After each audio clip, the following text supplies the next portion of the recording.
Welcome to Ear Biscuits. I'm Link. And I'm Rhett. It's time for another conversation with someone interesting from the internet. And this week, that person is Adonde Thorne, known on the interwebs as Swoozie. Swoozie's got over 2 million subscribers and over 200 million views, all courtesy of entertaining his audience with captivating vlog-like storytelling that most often is accompanied with some sort of flash animation visual. And Swoozie, he lives in Florida, and we had never really met him before. When we tried to connect with him before, tried to get him to be a Supernote captain, that didn't really work out. We tried to get him to make a cameo in our Nerd vs. Geek video because we shot that in Miami. Right. None of that worked out for one reason or another, but we tracked him down and then trapped him in a hotel room at Playlist Live and said, you got to do an Ear Biscuit with us. We're going to trap you in a biscuit. And I think you'll just kind of pick up on the energy in the conversation because we were legitimately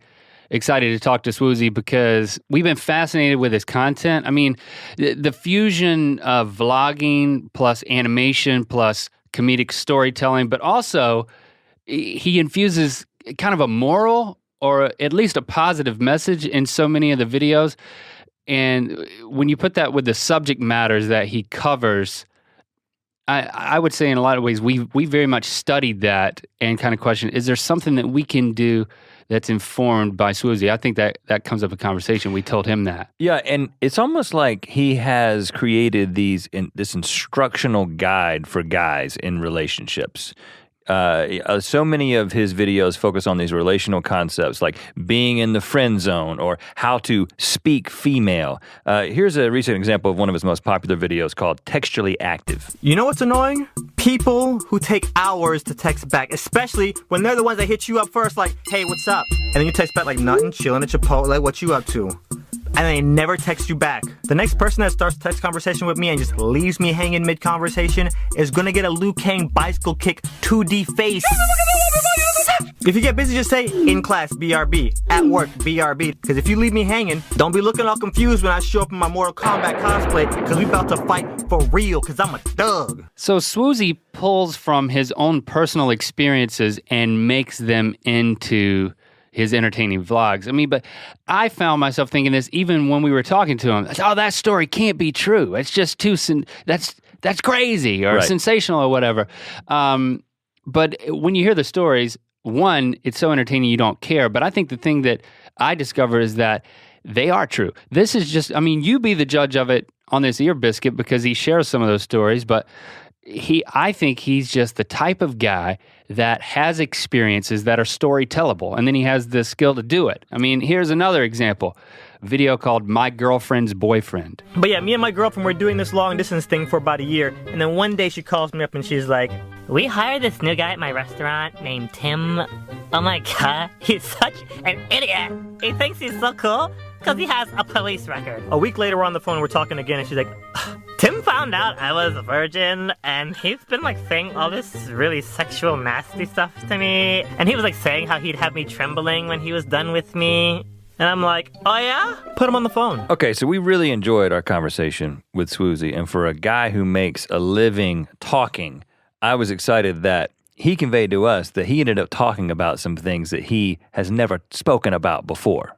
That's what an Ear Biscuit will get you. Okay, just a couple of things to whet your appetite. He talks about his philosophy of the 3 Gs, God, gaming, and girls. He also shares a specific crazy story about a hot mystery girl and a car chase. Yeah, and a dark suicidal moment in his life that made him rethink his path forward. And also waiting until marriage to have sex, but licking knee pits in the meantime. Here it is, our Swoozie Ear Biscuit.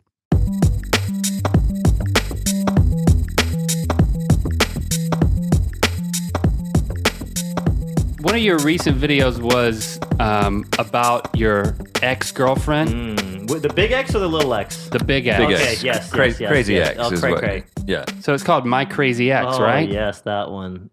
So the story is she's trying to reconnect with you, and over text, you guys are setting up a date, basically. That she never confirmed to be at. And then when you don't show up, I'm the bad guy. And then you're telling your audience, you're sharing this whole thing with your audience. So the thing Rhett and I said was, how much of this is true? Oh, 100. I even toned those down. I watered down the majority of those crazy stories to make them believable. And that one is just like, it's so crazy. The stuff, crazy follows me, first of all.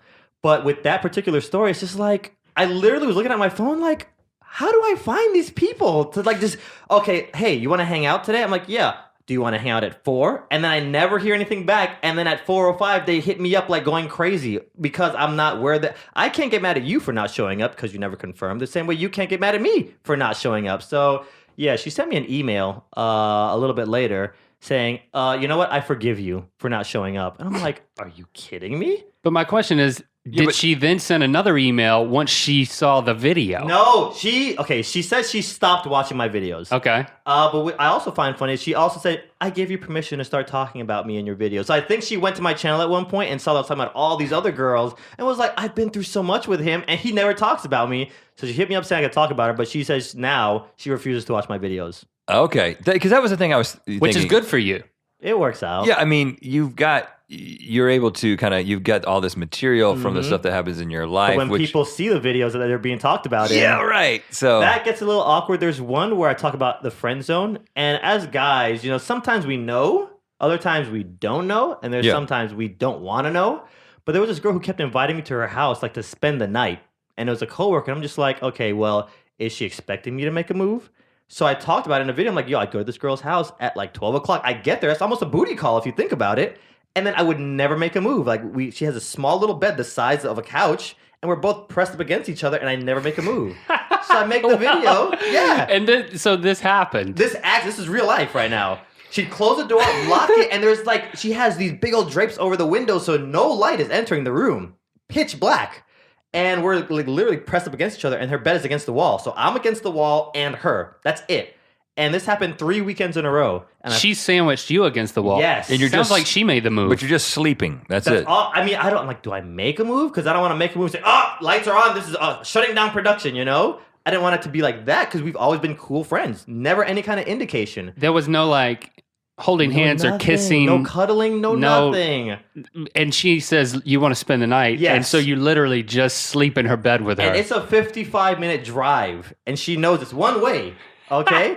So I finally made a video on the 4th week like, yo, guys. Oh, you did it 4 times? We had 3 times. And on the 4th week, I made a video like, guys, I don't know what's going on. Da-da-da-da-da. Should I make a move? Should I not make a move? I got a text the next day from her. Never said her name, but she knew it was her. Yeah. She's like, is there another girl that you're just sleeping on a very small couch with 3 weekends in a row? The text basically said simply, I'm subscribed to your channel, ... And I was like, oh, snap, I completely forgot about this. So, But yeah. that's not really the text that you wanted. You kind of wanted I clarification. didn't even know. But once she said that, and then she called me up. And like once I responded back, she called and said, I totally apologize. No, it's good you never made a move because I didn't have those kind of feelings for you. Those weren't my intentions. I just was feeling lonely. I bought a new house. I was all alone and wanted somebody that I could trust over. So it was kind of like a relief off my chest. But Right, because in that scenario, the fact that you made a video where you were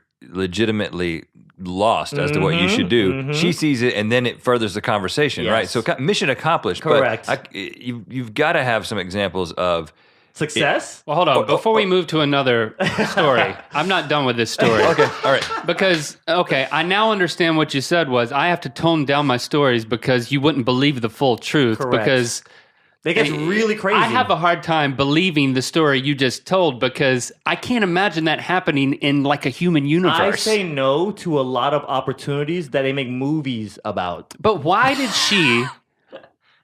It seems crazy to me that some girl would say, will you come and sleep in my bed with me just because... But I'm not going to tell you why. Yes. But I don't expect anything to happen. And not say anything. No explanation. No, can you come over? I'm lonely. Like, with anybody that gets that phone call or text, what are you thinking, Yeah. So girls can be confusing, but the more females I hang out with, the more I start to understand how to speak female. And what are you learning about that? I'm learning that if you're talking with a girl and she ever brings up any kind of sex references or anything like that, there's normally a chance that she's thinking about you more than just friends. If there's never any sexual talk or if she's talking about sexual stuff about other guys, friend zoned. And what I like to do as soon as I sense that I'm about to be in the friend zone, I friend zone them before they can friend zone me. It works. Preemptive. Preemptive sometimes strike. they sense it and they want to take you out of the friend zone. It happens, man. We're funny creatures. Human beings want what we can't have. The way that you talk, it's kind of like you're a psychologist, sociologist on YouTube. Mm-hmm. You know, I think my first impression was, okay, this guy's an animator. I know there's a video game thing going on. But then when I really dig into your channel, it's very much about using your life. I mean, you characterize your channel to us instead of me trying to figure it out. Do it. Okay, well, it's just like we have a voice on YouTube, and a lot of us that have over a few 100,000 subscribers, we have a responsibility. So I look at it as I want to be the big brother to a lot of little kids. I want to be the guy, because we all represent something. This person represents white people. This person represents Jewish people. I represent black males. So I want to give guys a good name. I want to give black guys a good name. I want to give animators a good name. People that live in Florida, we all represent different things. So when I approach my channel, it's yes, on the surface, there's animation. He talks about girls. He talks about dates and relationships. But the more you dig deep, I want it to be like, if I put enough content and richness in here, there has replay value all up in it. So you go down deep enough, and yes, it's stories about my life, but there's messages in 90% plus of my videos. The next one coming up has no message. It's just me talking about my first hickey. No messages whatsoever. Girl, I don't even know her name, brought her back to my house and got a hickey. And I figure I got to keep you guys guessing. There's always a message. This time, there's no message. Right. It's just a funny story. Yes, correct. Now, you've got a lot of stories from your past, like the whole working at Disney type thing that you're gleaning and putting into your channel. Is there a pressure to kind of create stories in your life at this point? As in, like, fabricate? No, not fabricate, but as I'm living, like, I need to do it, act like this so I can have a YouTube video? Because we do Good Mythical Morning every weekday, and a lot of those are driven by our personal stories, things that happen to us, that there is this incentive on the weekend to, well, I should do something because that's going to lead to a story, and I got to have something. And our lives are, I would say, relatively boring when you take into account the fact that we're working all the time. We're married with kids, and so it's like it's not like we're at in some situation on the weekends, partying up in the club with Jay-Z. Right. So, and in fact, I even remember just recently when we went 4x4ing in the mountains. Valley. I specifically remember when Nick asked you to drive. And I was like, I don't know if this is a good idea in real life. But you know what? Link driving could lead to a really good mythical morning. So this is a good idea. I specifically remember I was like, now my life is being impacted by your life choices. We should make a more risky choice because it would lead to a better story. I'm going to hop into bed with this girl and do nothing but face the wall because that is the best story. You know, so certainly not. I'm not harping on you fabricating stories, but in real life, thinking about it in your head as it's happening in life. That actually happened a few weeks ago. I was going to keep this so under wraps, so I'll give you guys an exclusive, a very short. I went to get my car serviced, and as I was getting serviced, I still had stuff to do. And the guy really liked my videos, so he's like, "Dude, I trust you. I'll let you take this nameless, really expensive car out and do what you need to do." I'm on Turnpike. I'm driving. Hold on. What do you mean nameless car? You're not going to name the car? I can't. I don't want to seem like, oh, he's just bragging about. Well, it's not your car. Right. It was a nice car. And I like to also Mystique. Mystique is a nice little plot device, so people can be like, what's that car? I'm picturing that car. No, I got that. Lamborghini. So it could be Tesla. Could be. R8. There's a bunch of nice cars out there. Just tell us the freaking car. I gotta have you wondering that after the story's over. So I'm driving on Turnpike, and this I'm talking distractingly hot girl pulls up next to me and then zooms off. And I'm just like, I could keep driving at the speed limit, or I could chase her, and a good story blog could come out of this. That's what crossed your mind. And I did it. I chased her. Yeah, you did. And some craziness went down afterwards. Then I'm going to make a video blog about it. So yes, things like that do happen. Art imitating life, impacting art. Well, but it's this interesting thing because, you know, there's so many different elements to this because you've got that, like, okay, how are my actions being changed by how it's going to impact my material? But then you got to go back to what we were talking about a second ago, which is the example of the girl in the 3 weekends and the friend zone thing, it worked itself out because she saw the video. Now that people who are in friendships or relationships with you, correct, they know that you're going to talk about it. Correct. It also changes the way that they interact with you. Now, have you seen that happen? Yes. It's funny because I'll go on dates sometimes. Kind of like a new form of gold digger? Yeah. I mean, because the thing is, when we put stuff out there, I mean, I get really personal with my stories. So sometimes I forget all the stuff that I put out there. And I'll go on dates and girls will just list off everything that I love. And I'm just like, this is not good. Because one, I forgot that I put all this stuff out there. And two, it's like, they know. Like, if they act crazy enough, I'll talk about them in a video. So I'll hear that sometimes. Are you going to talk about me in your next video blog? I'm just like, is that why we're on this date? Or... Right. Yeah, it's crazy. And it's funny how, I mean, we've talked to people who have a lot, who vlog a lot. But this is an interesting dynamic with you that I think that a lot of people just kind of talk about themselves personally, maybe do some challenges, but because you have the advice angle and it involves your interactions and observations with other people, and I think it might be you've got more life experience than a lot of vloggers because there's sort of this like 18 to 22-year-old vlogger thing that's like a really popular thing. And the substance, I think the substance is really there, and literally I think about, we have 16 seconds. Within the first 16 seconds, you have to say something that's going to grab them. And when I go in here, it's just like, I think we have, again, back to the responsibility about these things. It's like there's so many negative or just not so great influences out there in the music, in TV, in movies, and all this stuff. All these, ideas popping into our head. And I'm just like, if I'm going to take my time to get out here and have a voice, I want it to be somewhat positive to where think about consequences. So when these 3 girls walk into your hallway and late at night and you walk out of your hotel room and they're like, hey, let's have a foursome, you start thinking, consequences. So, I mean, that's a lot of the things I try to put into my videos, sometimes subliminally, sometimes overtones, sometimes undertones. So it's a strategy even with that because, I mean, I think if I can provide a voice, I want it to be somewhat positive to where, listen, all right, you're going to think about consequences. So when I get those emails like, dude, I was left at my job and I was going to steal $100 out of the register. And then I remember that story where they accuse you of doing this and this and this and this. And I was like, see, those are the kind of stories that I love hearing because then I know it's affecting people. Because my friends in real life, I give them advice all the time. They come asking for it and they totally ignore it. So I feel like I just wasted an hour of that phone call, just this ask hole, basically coming for advice and then ignoring it. But when I jump on YouTube, I know somebody's going to benefit from that. Well, it's interesting to me that you want to make a positive impact, and it seems like you're a great guy as much as I'm getting to know you, and certainly I've gotten to know you through the videos, that you want to do that. But so maybe a side effect of that is that actually works on YouTube. One of the things that I think Rhett and I had extensive conversations about watching your vlogs that's impacted our content, Good Mythical Morning, is you're very funny, but it's almost like the sincerity quotient is a little higher. It's like the advice you give, it needs to actually be useful. Right. And then you're going to deliver it in a funny way. I feel like you could, and that's what works on YouTube. Guys. As opposed to, you could certainly, I get the impression, go the whole comedic route. I mean, you could go into stand-up comedy. You could say, I could tell the funniest story ever, and it just be funny. And you do some of that. But we find it fascinating that when you get the sincerity right, that there's actually, you believe in what you're saying, and you're delivering something that's useful and happen to make it entertaining, it just makes it more palatable. People have that desire for that thing that, I really want to know about the friend zone. I really want to know about how to text. And Swoozie's funny in the way that he talks about it. It's not just, hey, you gotta watch this guy's funny videos because he's funny.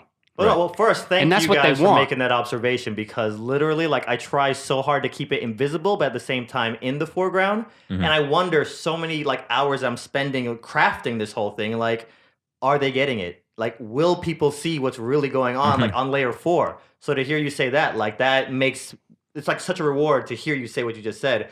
But yeah, man, it's like really, I care. At the end of the day, like the people that I've never met that subscribe, like I care I care if you get the girl. Like there's so many times that I've been like in a situation where I'm just crashing and burning with a female. And I learned so much because, I mean, I was a lifeguard and I'm an animator. That's like a crazy combination, a very powerful observation training. And that's like most of my life. I've been doing those two things. So it's like I observe even how I do things. And we're clingers sometimes. Guys are clingers, and we don't realize like that's pushing the girl away.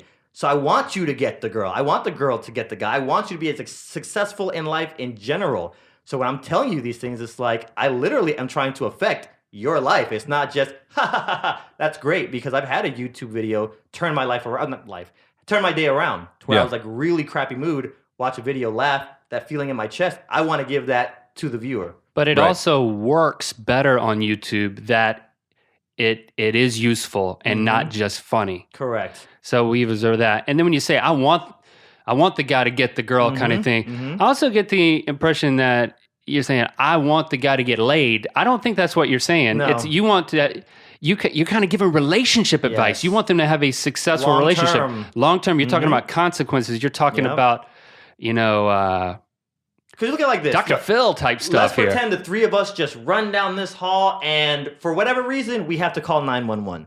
Now, our actions between the time that call is made up until the time the cops get here will decide whether they're coming to save us or to take us away. Plain and simple. Just off of the actions that we've just done in those 5 to 10 minutes. Right. So it's like I want people to kind of get into that mindset, because we don't act unless we think about it, unless it's reflexive. Like if I hit you on the knee and your leg kicks out, that's reflexive. You have no control over that. But pretty much everything else that we do, we have control over. And there's 1,000 decisions that we make from the time we roll out of bed and both those feet hit that ground. There's thousands of decisions that we have to make from that time till when we get back into bed. Okay. Well, we want to get, I want to find out what made you into the guy that you are today that has this perspective. So, and I know you've lived a lot of life, and you also laid out a lot of what you've experienced in your Draw My Life video, so people can kind of get more details there too. But tell us about growing up. I was in Trinidad. We got robbed, and it wasn't so bad getting robbed because Trinidad, in parts we have bad parts like everywhere else.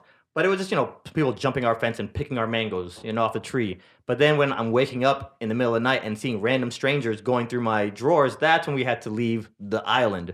And I've been in Orlando ever since. So you rolled over? Give me the details. I don't know how I woke up, but I remember opening my eyes and I saw two guys that I knew I didn't know going through my stuff. And it's just like, okay, bro, we're just going to find underwear in there. So I'm not too concerned. But please don't stab me in my sleep. That's like the first memory I can remember going back my entire life was opening my eyes. Pretty traumatic. Yeah. And my thing was, as a kid, I remember thinking, if I scream, he might kill me. If I go to sleep, he might kill me. But I'm going to go with option 2 kind of thing.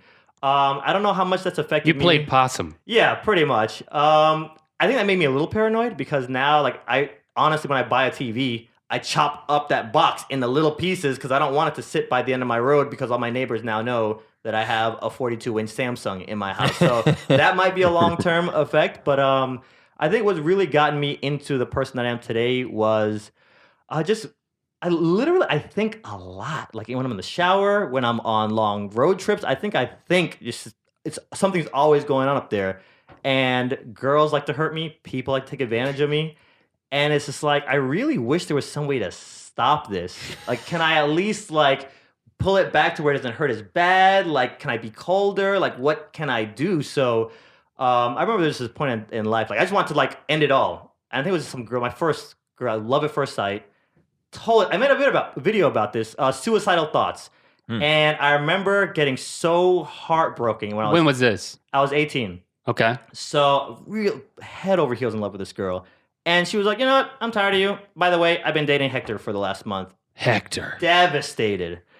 And his name was Hector. His name was Hector. Dang. And the last thing I remember was going home and grabbing my dad's gun. And Really? Yeah. And I just rage blacked out. And I woke up the next morning I think I was staring down the barrel of that gun. But you weren't going to shoot Hector. No. I don't know why. I should have been thinking about him. But yeah. And it was just you blacked out, but you were going to shoot yourself? Probably. Those were the thoughts in my head. You know what? What's the point of going on? I hurt so much right now. What's the point of going on? And I remember thinking, you know what? There's so much more to be happy about. There's people that would kill to be in my situation right now that don't have food, that don't have shelter, that don't have a lot of things. So I think that was a turning point in my life to where it's thinking in my own head, you know what? No. I would have shot myself over some girl. And there's millions of those out there. So literally it was just like, you know what, I can be a better person. I think that was like one of the turning points in my life. And thank God it happened at that point as opposed to later on. Because I have heard stories of friends who are cops who have seen suicides or walked onto the scene of suicides over some girl. So I think that's probably like the pinnacle moment in my life where it was like, I can be a better person and I'm going to actually every day get on that journey of being a better person. And was it about becoming better at relationships? I know that from in general, everything better at same thing, like better black person, a better lifeguard, a better person at work. Like no matter what job I have, I want to be the best, not in competition with you or any coworker, but I want to be the best at myself. So I can't I pretend I have a twin sometimes, even when I'm working on videos. All right, I know he's going to work on a video about Disney. I'm going to work on a video about Disney. I'm going to pretend I've seen his script. So I'll look at a finished script and be like, okay, I have to outdo this now. So I'm in competition with myself on pretty much everything I do, just to be the best version. To go back to girls, a lot of my female friends' boyfriends do not like me. Because when I take that girl out, I'm happy that you're spending time with me. I have flaky friends. A lot of us have flaky friends who just ditch on us, who bail on us, and they're unreliable. You're giving me your time. I'm going to make sure we go out to Chili's and you don't spend a dime. When we go out, I make sure you have the best possible time. I spend a lot of time taking notes on this stuff. And then... And you had a lot of trouble. I mean, from your Draw My Life video, you had a lot of trouble fitting in as a kid. It seemed like you moved to different schools, and you were always the outcast. Yeah, we're like socially a little bit awkward, and I think that's how we fit so well on YouTube because there's a lot of socially awkward kids who really don't have a voice. So when they come across our channel, like this guy is awkward just like me. So I think that's also part of it too. But the girl who dumped you when you were 18, that may have been a particularly low point. But I get the impression that there were lots of low points relationally for you, that you weren't some player who was like, oh, I got this figured out. I'm just going to tell you about it. You're kind of, having gone through the fire, so to speak, seem to be speaking from that. And because I wish sometimes, like literally sometimes when I'm thinking about what video or topic to talk about next or what to put in a video, I wish I had somebody around me that had knowledge, like a big brother, to say X. So when I'm going through it, boom, he just said this. So if I'm bumping my head, like, bro, my big brother just told me not to do this. And I have cousins who, they don't have the same morals that I do. They don't say no a lot. And they've gone through hundreds of female interactions. And some of the stuff that these guys say blow my mind, but they're absolutely right. And I take that and kind of mesh it into, I apply it to see if it works. And 9 times out of 10 it does. And then I kind of share it with some of the YouTube audience because those guys are players. Those guys, hands down, like, they will walk into a club. Who are players? My cousins. Okay. And I mean, we all have the same kind of facial features, so we all look like different versions of the same guy. And they'll walk into a club and they'll find the hottest girl. Another little tip here for you guys, exclusive. They'll find the hottest girl in the club. Like, I want to take her home. But they'll stand back the whole night and watch every guy in the club make a pass at her. And then they'll intentionally go by, brush up against the girl. I'm like, oh, sorry. She's like, oh. When she makes that reaction, he's like, babe, relax. You're a 5 at best. And they say at that point, they either get punched or slapped or cursed out. But by the end of the night, they get the girl's number. And it's totally a move. And these are the kind of guys that I'm talking to. And it's just like, they know their stuff, man. It's like any girl, like, you're a 5 at best. And that girl's like, oh, I spent an hour on this eyeliner and concealer. Da-da-da-da. So they think in their head. So other guys are coming with the same approach, like, oh my God, you're so hot, let me buy you a drink, da-da-da-da-da. There's other guys, you're a 5 at best, relax. Wow. Have you tried? And so you've tried this? A variation, tough love is kind of how I do it. Like, yeah, I put it in one of the texting videos, how to text a girl, I believe. And when you meet that girl, you can't blow her up because inside we want to be like, oh my God, thank you so much for spending the time, taking me out, da-da-da-da-da. And we want to do that when we get home, but don't do that because every guy does that. So kind of like I take what my cousin said and basically he's like, every guy treats a girl like this in the club, you be that one guy that doesn't treat her like that. So I'll take that and kind of translate it into every guy texts like this, you be that one guy that stands out and doesn't text like that. If we're to go back to your Draw My Life, which was great. It was very insightful. It's like a cheat sheet for ear biscuits. Dude, I loved it. It crashed twice. I had to start from the beginning. It was... Oh, really? Oh, but go on. one of the things I wanted to ask you about was at one point you go into an analogy. I think when you're talking Airplanes. about going from public school to private school to public school, and you give There was a girl that you met that said something that made you think about something. And that the airplane analogy. The airplane analogy. Yes, So and for those of you who haven't seen The Draw of My Life, basically, she was saying we had a conversation about God, and I love those kind of deep conversations where you don't end up talking like this, when you're arguing.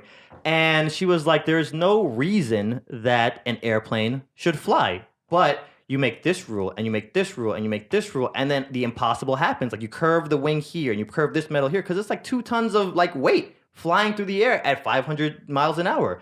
And she was like, same way with life. Like if there's no reason a plane should be able to fly, but in life, there's no reason you should be able to do X, Y, Z. But if you do this and this and this and this, you can do the impossible. And I was like, holy crap! Like the gif of the guy going and his brain's being blown. So yeah, that stuck with me for a long time. And so what was your application of that? Just in life, it's like, okay, so for example, when people come at you like really mad, normally we want to respond really mad back. So sometimes it's like, you can't always do what your impulse is to do. So that's kind of one of the things, off the top of my head. You guys put me on the spot with this one. I wasn't expecting that. But yeah, in life, it's like not always doing what you want to do. Like when a girl breaks your heart and is talking trash about you behind your back, like you want to get back at her and do this. But you know what? I'm going to be the adult here and act like that, because people get really bitter. I don't know if you guys have ever been through really bad breakups, but or how you handle them. But it's always best to be the adult, no matter what goes down. And I think that's part of the thing, is like really thinking your thoughts through to conclusions. Because I love this girl. I'm going to move in with her. Yeah. And then we're going to do this and we're going to do that. And then you realize like, this girl is psychotic, but you ignored all the signs. So thinking your thoughts through before you actually act on them. So yeah, I felt like in trying to like decipher the plane analogy, I know that you were kind of talking about being in a private school. I guess it was a Christian school. You were talking about the Bible and like talking about beliefs. I thought you were making a connection to kind of making a religious realization. There's different kind of ways you can go about it. Because let's look at it like this too. I give 10% of everything I get off of YouTube to my church, and my family hates that. They're just like, you're an idiot. Like, you're giving all this money to your church? I'm just like, guys, well, I remember if you look at it, they say, okay, well, there's stuff that they talk about in the Bible. If you want to see if it's true or not, there's a lot of stuff you can apply and test. So I'm like, if I give 10% of my earnings, they say it's like planting a seed. And that plant will plant 10 more seeds. And those 10 seeds will plant 10. And So basically, at a certain point in your life, I guess you were at a school where you were taught Christian faith. It was like Baptist. Okay. And so, but you were learning to test that for yourself to determine if it was true. There was one question, and a lot of the questions that I had for the teachers, they could never answer. So that was one thing I was not a huge fan of. And my grandfather is a pastor of a church, and let's just say I'll just run you guys really fast backwards. He cheated on my grandmother with his secretary, who is younger than my mom. He's a pastor of the church, and I have an uncle who's 3 years younger than me. So you guys can rewind the podcast and put that all together. Yeah. And like for the longest, he was the beacon of hope in my family. I'm just like, he represented Christian faith, and yet he's running around. All this. And a lot of the congregation like really didn't know exactly the whole story. Hooking up with somebody, a secretary younger than his daughter. And you're married doing all this. Right. So it's just like, really, bro? I'm not going to be like that guy. No way. And I think a lot of people that really have or approach faith in a certain kind of mentality have had examples like that in their life. But let's pretend that when we do that, we have to answer to God or somebody. I don't want to be like, you know what, I didn't follow you because of that guy. And I didn't think that was a good enough excuse. So it's like, all right, let me start testing some of this stuff. So even going back to the giving the 10% and the planning and plan, I really didn't have money to be giving 10% when I was working as a lifeguard, but I'm doing it anyway. And now just through YouTube, following the whole plant the seed, I'm making what I made a year every 20 days now, whether it be YouTube, whether it be whatever. Sponsored videos. I make off of one sponsored video from YouTube, I get what I would have got as a lifeguard working for 3 years on one sponsored video that's 3 minutes long. So it's just like, again, I test. Like if I tell you guys right now, all right, you guys rented a car, it's outside and all the tires are slashed. How would you test to see if what I'm saying is true? You drive it. Exactly. Or you at least go look out the You window. look at it. I'd probably just look at it. Exactly. You're going to go and test it. It's not just hear it and be like, that's wrong. Because the next question is, how do you tell if what somebody's telling you is truth or false? It's like sometimes people are really convincing, you know?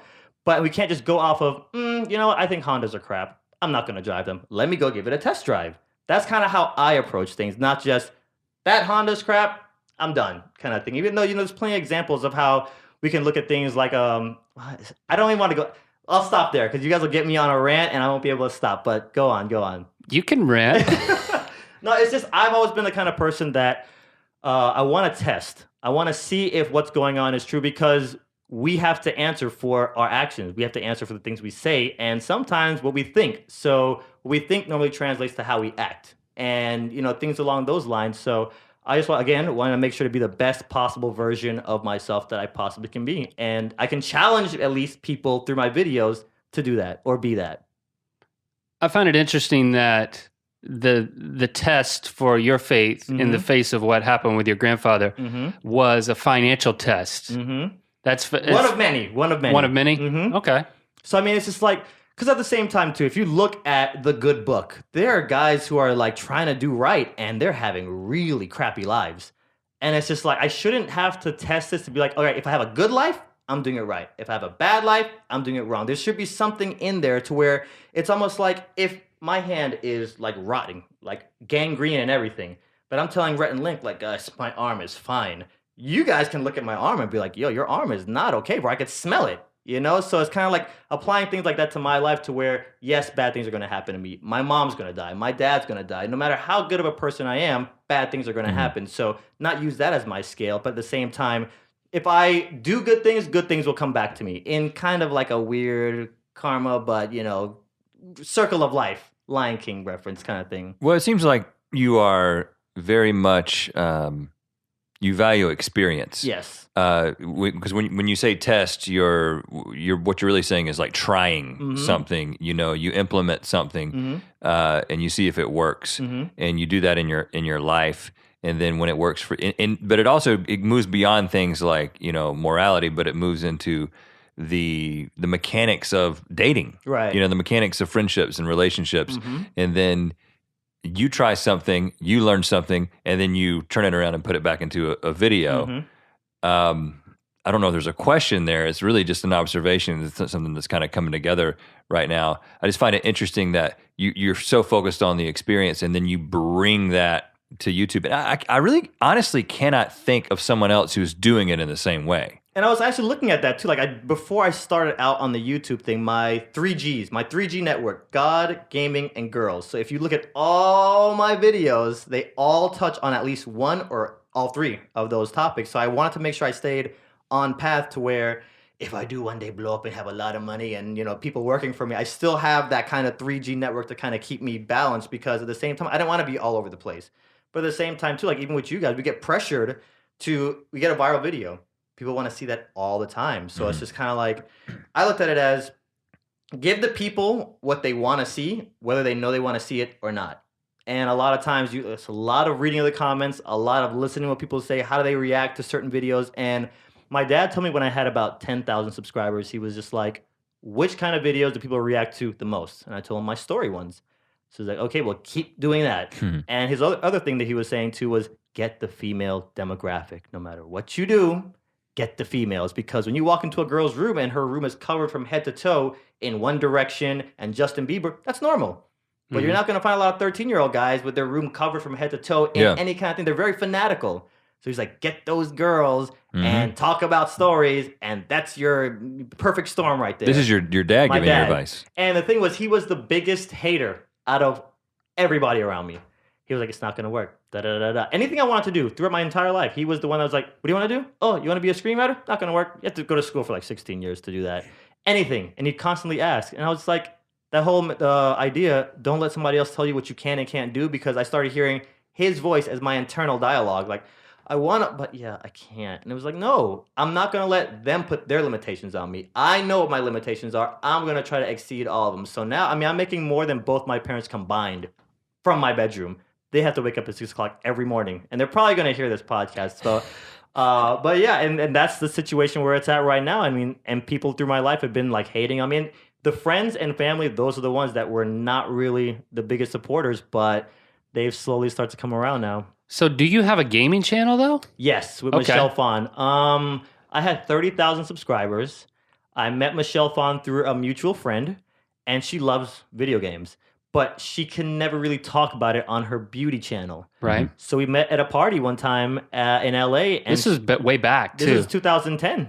Oh, okay. And she was like, let's just start a channel together. And it blew up both of our channels. Like a lot of the guys that, I mean, even though I only had 30,000 subscribers, like it was a trending thing on Twitter, on YouTube for a good amount of days. So she got a lot of traffic. I got a lot of traffic. And it became really hard to keep running Press Start really quickly. So we kind of just left it because at the time, nobody was doing Let's Plays. Nobody with over 10,000 subscribers. Yeah. So we had to jump through so many hurdles to get like gameplay up on the screen. You're talking licensing. Yeah, like literally we had to have permission slips. Like it's not like it is now. You just join a network and boom, you're good to go. Back then I had to I had friends at Capcom. I had friends with Dead or Alive. I had friends in all the gaming circles. So I'd be like, hey, can we have permission to play Halo? Yeah, I just need you to sign off on this. Boom. And YouTube wanted us to submit videos weeks in advance before we could upload. Really? Yeah. They had a Because little you were trying to do it by the book, and there were people Yeah. who were starting to just do it. Yeah. Or at least later they And you started had to do a it. low number count of views. Like this was before PewDiePie. Like PewDiePie and I started our channels at the same time. And then the gaming stuff was just too hard to maintain in conjunction with our own personal channels. With the way that you were doing it Correct. by the Bro, book. I was not getting sleep. It was so bad. And with the Press Start, we had every Friday was our day. And So now you don't do it. now it's just like look at it as a bonus level. Like you're playing Legend of Zelda and you have a bonus mission. Look at Press Start as that is kind of how we put it to where it was. But at. with the success of it, why aren't you saying, I'm going back into this? I mean, I want to at times, but at the same time, I feel so driven to keep doing the Swoozie channel because I've had ideas for a very long time, but I didn't want to put them out there because I felt like there's not enough eyes here. If I'm going to spend a week editing this and only 10,000 people see it, nah, it's not worth it. But now, like, as an artist, the only thing you really want, well, the first big thing is an audience. And now I have that. So it's like, I feel so driven to the point to where I don't get much sleep because I'm still thinking like, okay, I need to put something out for these guys. So What if you got a guy like Toby Turner who is, becomes so popular for his comedy videos, and then all of a sudden he starts Toby Games, and that moves up into the top 10 or whatever. I mean, this trend even has guys like us thinking about, I doubt we'll ever do it because it would be so off brand. But I'm saying like it has that gaming. It's pull. The It pull has is such there. a great pull because it seems like, oh man, it's just this easy view you can get, which leads to easy money, right? I know a guy making 6 figures a month on YouTube. I'm sure you guys, it's not crazy to you guys, but the listeners, like 6 figures playing video games Yeah. oh, yeah. from your bedroom? Well, listen, we're not going to tell you how to run your business, but it is curious that Yeah. someone who is such a great fit, you only have so many hours in the day. Correct. I certainly don't want to see a decrease in the Swoozie channel with what you got going on there. It's so unique. It's tough, man. A lot of my creative juices go into that. Like you guys should see like my little editing room. I have like dry erase boards over here and another wall just for, dialogue to put in videos. So there's like a mad scientist room where this video next and that video and this video and then all these other like dialogues and phrases over here. So, I mean, it's literally, I feel like I was put on this earth to entertain. Like I literally felt that for a very long time. So YouTube was never in the equation, but I kept putting energy into it because I looked at it as I can keep working on my craft because I want to do film. I want to do editing. And a lot of us in YouTube, we all want to do that big picture thing. And that's why we do YouTube. But dude, it's the best job I've ever had in my entire life that I couldn't even It is pretty fathom. great. Now, before we started recording, when we were just kind of getting settled, we were talking about the Howard Stern nature of. Well, that's what you said. You're Right. like, I was like, well, this is going to be. I would say it's going to be an hour of us just talking about you. You were like, okay, get Howard Stern on you. It's like, okay, and you're like, well, I'll talk about anything. I'm a book waiting to be opened. Correct. And then you said, except for 2 things. And now I'm like, oh gosh. We're coming to the end. Did I even get close to them? What are the, what are the 2 that things? mystique, bro. I got to keep you guys in suspense. Oh, so he just said 2 things. I was in the bathroom at that point. I Yeah, think. you were in the bathroom.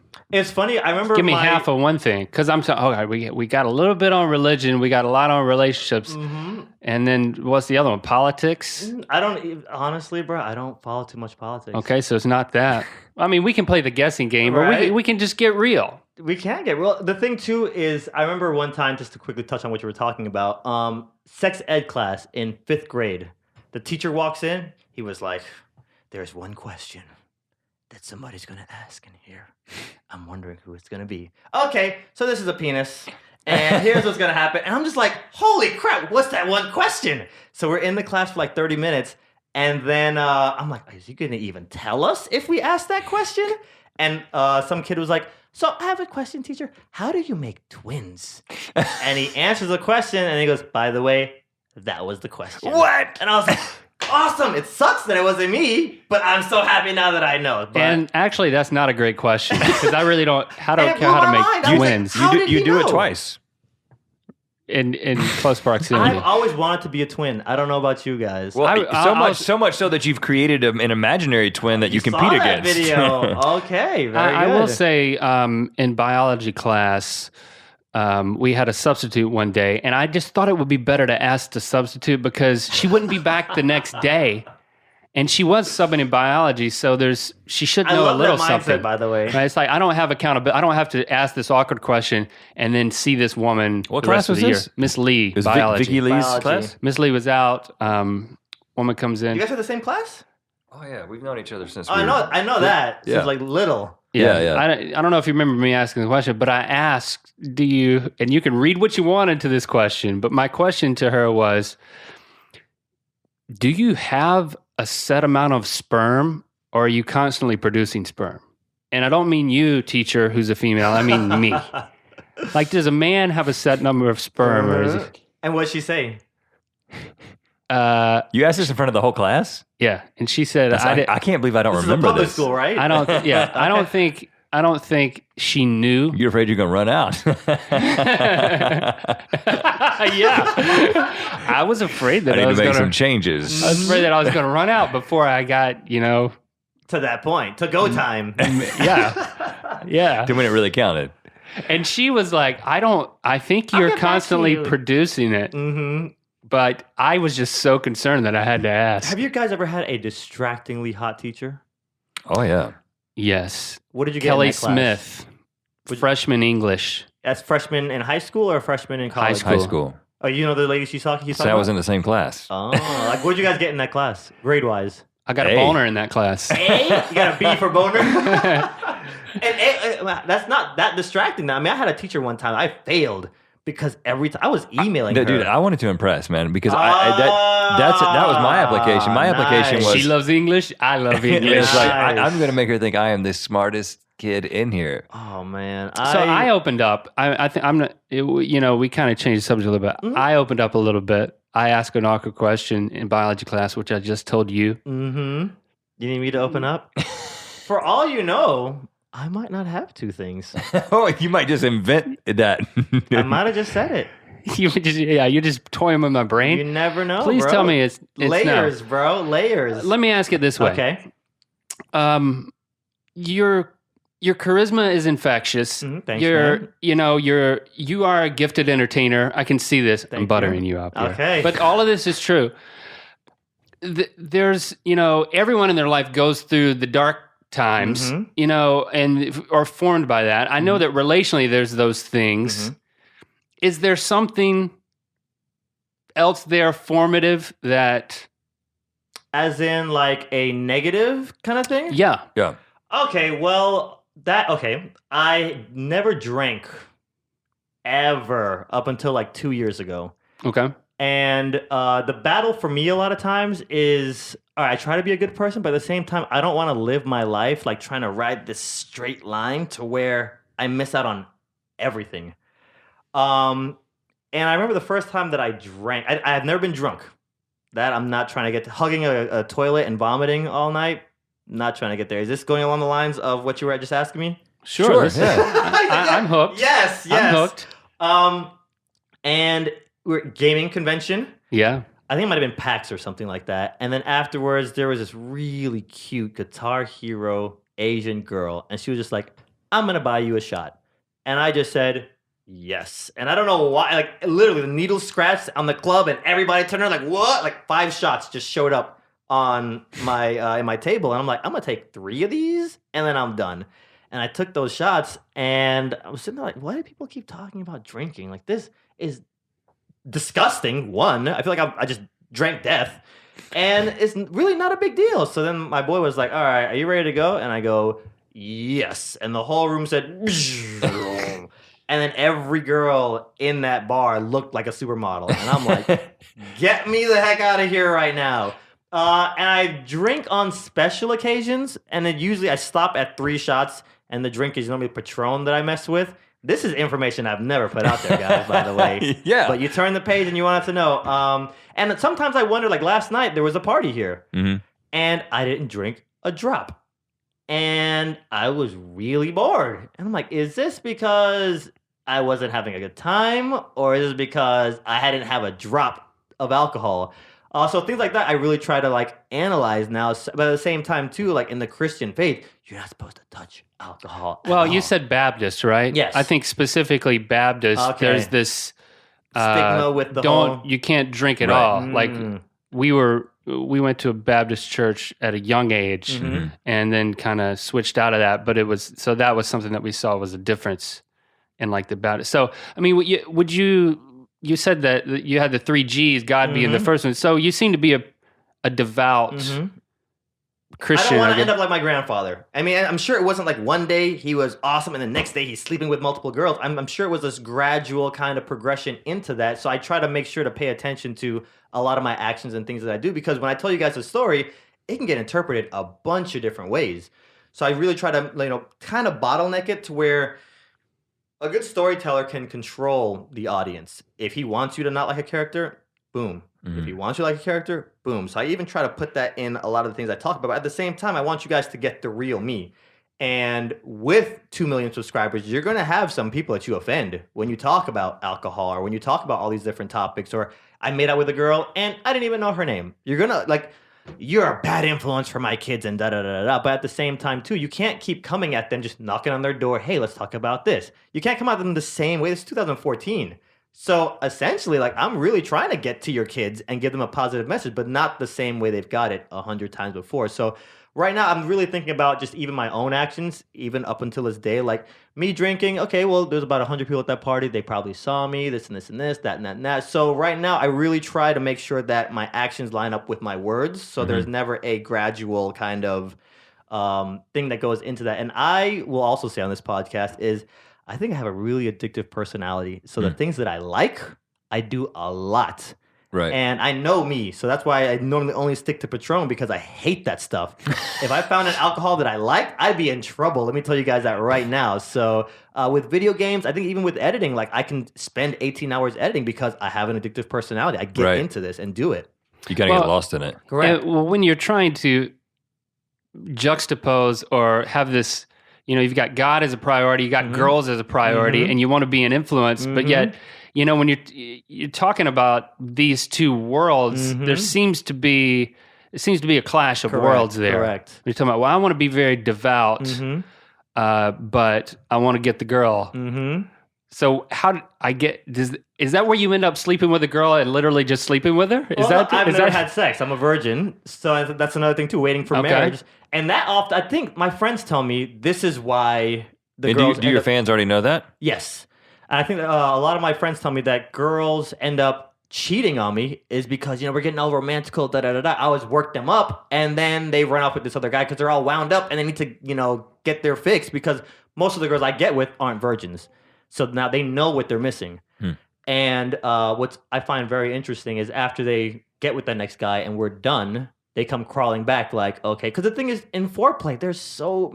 Sucking toes. Not to say that I do or don't, because I write that line in my videos. I mention it a lot, but I never say if I do or don't. Toe fetish. You talk about sucking toes a lot? Yes. I throw it out there, and the comments go crazy.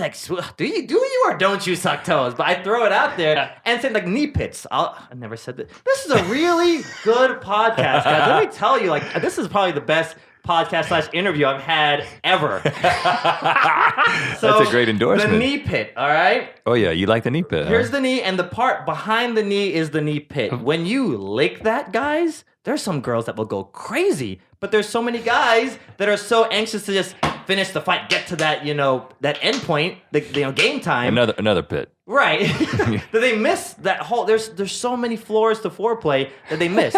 So when the girl runs off with another guy, and he's not concerned about your toes, your knee pit, your neck, your ear. He's not concerned about any of that other stuff. What about the armpit? Nah, I'd never mess with the armpit. Yeah, stay away from that. I draw my line somewhere. Yeah. And then they experience that. They get what they think they want. Then it's just like, man, Don, they really showed my body a lot of attention. Like, I will massage you for an hour. Like, I go, it's a 2-part play. Like, literally. Like, I am one person on the stage, and you're the next person on the stage, and usually the bed is the stage, and we're just kind of, is it thespians? That's the right word, right? Yeah, like an actor? Yeah, we're thespians on this stage, and I want to make sure to give the best performance every single time. And if the actors are both women, then it's lesbians. Lesbians. But yeah, so I mean, and I think a lot of guys don't put that attention into it. So that's where they normally come crawling back like, I'm so sorry, I didn't mean to lie to you for those months and then cheat on you and then lie some more. Can you please take me back? I think there's a lot of that. And lick the back of my knee. and that's basically what they're saying. But at the same time, like, again, people will hear this and be like, this Swoozie guy, he is so into himself. But at the same time, like, that's just what it is. So I really think about when you've limited yourself to not going all the way, then you've got to occupy yourself. Go a lot of places. Well, I try to work out too, because if I keep just the stage, I'm doing a bad thing. Like, when we're acting, I want to run out into the audience. So I mean, the creativity doesn't stop just at YouTube. I'll just say that. Now, one of the things, kind of reading between the lines here, is that you talk about multiple girls when it comes to your videos, and you're kind of talking about girls plural in general. So is there a special someone? No. At the moment, and why not? I think I haven't found Mrs. Right yet. And the problem, it's a good problem to have, is I have a lot of hot friends. A lot. And then YouTube is only making that good problem worse. Because, again, now with talking about stages, YouTube becomes a stage and the world can see it. So, I mean, I have girls from Norway and USSR and Australia has some amazingly hot girls. And I mean, now with Skype being a thing and Kik being a thing and WhatsApp, literally, college in 1980 is not college in 2014. Like, I could be hollering at a girl in Norway. Like, any girl becomes like, it's a buffet.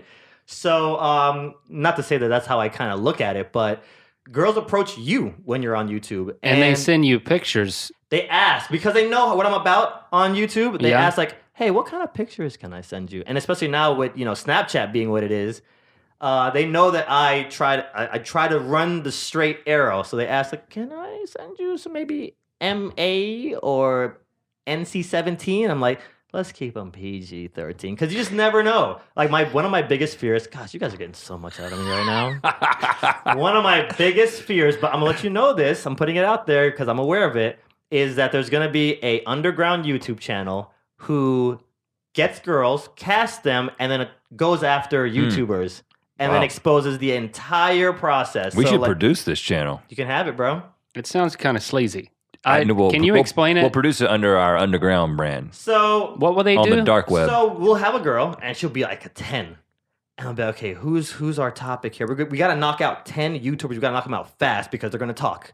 So let's look at PewDiePie, Toby, Swoozie, and I don't know, Daystorm. And then she documents the whole process. Correct. You know, but not just she. All of us are behind the phone, literally like a production. So we'll start with a simple text or a simple Facebook, because there are some guys out there who just like literally don't answer emails unless you're hot. So we'll just send that hot one out there and be like, da-da-da-da. Oh, we got a bite. We got a nibble. Okay, so he sent this. And it's all documented. So it's like To Catch a YouTuber. Yes. Ooh. And who has a girlfriend. We could get Chris Hansen to host the whole channel. That's not Swoozie will host and we'll produce. But at the same time, like, produce. You would get these guys really bad / good. And I think about that. Or yourself. I think you're saying maybe you worry fear that might that happen for to you. yourself. Yes, I worry that's going to happen to me. So when I get these emails from these 10s, I'm like, Rhett Link could be behind that camera. Wait, it's like that's what I think sometimes. Like even all my interactions, a lot of times I use my cousin's advice when the hot girl's like, "Oh my gosh, you're so great." I just say, "Thanks, send." Because any other guy, when they see that email, like, oh my god, how did you find my videos? And just go crazy on them. Yeah. But I'm just like, you know what? Thanks. I just sometimes ask. I try to interact with guys and girls. Right. But you had something you wanted to say. No, I think to me, it's full circle with you talking about consequences. I think for yourself, you know that you're in a position Correct. with the type of content, relationship content that you put out there, that there's women who are approaching you. There's actually a couple of things at work here. I think you sense that you're you've set a high standard for yourself that's almost a dare for girls to say, if I can get Swoozie, he's a virgin. I want to be that one. I've had girls spreading rumors that they've had sex with me, and that never happened. Like, that's a thing now. It's like, are you kidding? This is my life. Yeah. So again, a story for a movie where the girl is lying about the guy having sex and he won't. This is my life. And I think the second part, full circle, is you're putting into practice what you're saying about consequences. You're talking about Rhett Link maybe behind this text from a 10 for some MA pictures. It's what are the consequences, worst case scenario here? So I've had, when I worked with DirecTV, I've had those producers, like those guys, help me and mentored me a lot. And they told me, like, from Jump Street 2007, like, Swoozie, you're gonna be big. Like, we don't know what you have planned for the future, but we can just see how you walk around the set and talk, and you're on camera, you're going to be big. So here's what you need to do. They take me into the truck out back and like, listen, treat every text like it's going to go viral. Treat every message and email like it's going to go viral. X, Y, Z, LMNOP. And it's like, wow. At first I ignored a lot of that stuff. Like, if a girl wants to send me pictures, I'm going to take them, that kind of thing. But when you really think about it, like, these guys have been in the industry for a very long time. So when I start thinking, you know what? This girl is like saying and talking really slick. Maybe I should text it back, but I'm going to treat this like it's going viral. So let me now change what I was going to say and say something else. So you just never know, man. Okay. So we got one of them, which was licking behind the knees. Yeah. That was the one thing. What's the other one? Is that for the second podcast when you come back? I got to give you guys, Part keep 2. your audience wanting more. Okay. That's the secret. Well, this has been a good part 1. Dude, this has been an amazing part 1.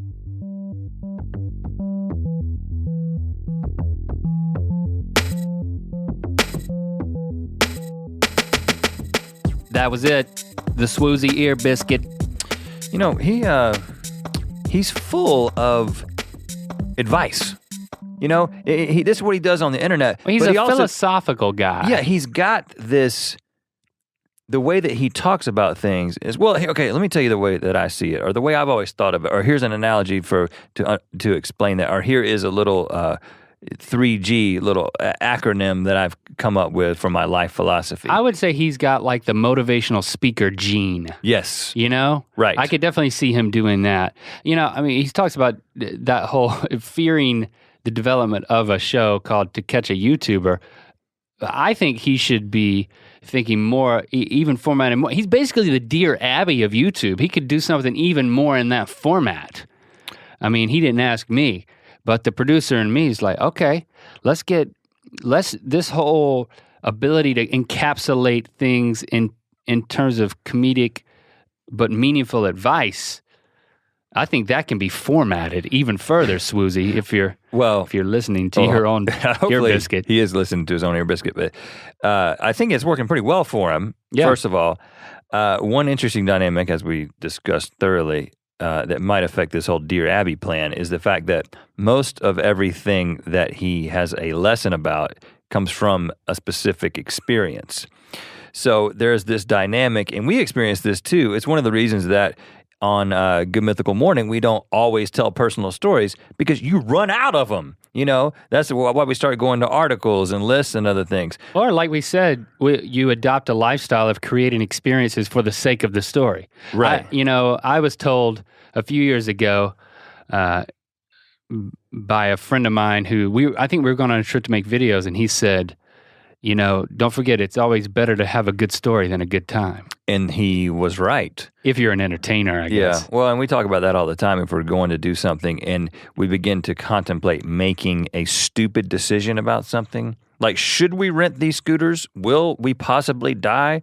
It's like, well, heck, we'll be able to talk about it on Good Mythical Morning, so we might as well just do it. I don't know what kind of impact that has on our lives. I know that it's a slippery slope of recklessness is what it sounds like. No, but I'm saying that with Swoozie, there's this thing that he is living a life that he has chosen to make public. The people who are close to him in his life, their lives are going to be made public in a entertaining way that apparently most of them are comfortable with. It's an interesting dynamic, and he's doing that particular thing just about as well as anybody on the internet. And we had a good time talking to him. Thanks to Swoozie for sharing some things that he didn't intend on sharing, talking about things that I love it. Like we say all the time, when somebody says, I didn't know I was going to talk about this, then we know that we're A, doing something right, and B, having a good time. Let Swoozie know what you think of his ear biscuit. It's Swoozie, but the I is a number 1. SWOOZ1E. Let him know what you think of his ear biscuit. His icon right now is Aladdin. That's interesting. He doesn't look like Aladdin. Maybe a little bit. You sure that's the right one? Yeah, it's definitely him. He's following us. YouTube partner, pajama model, former Disney employee, time traveler, music and film lover. That is him. He apparently has an identity crisis and thinks he's Aladdin. Maybe there's something we're missing. Maybe there's another video we need to watch. Or maybe you need to watch it after being introduced to Swoozie. Also, let us know what you think. Hashtag earbiscuits on Twitter. Be sure to leave a review on iTunes. We always appreciate that. And we'll have another one of these next week. You can count on us. Yes. Can we count on you? Yes. I hope so. I believe we can.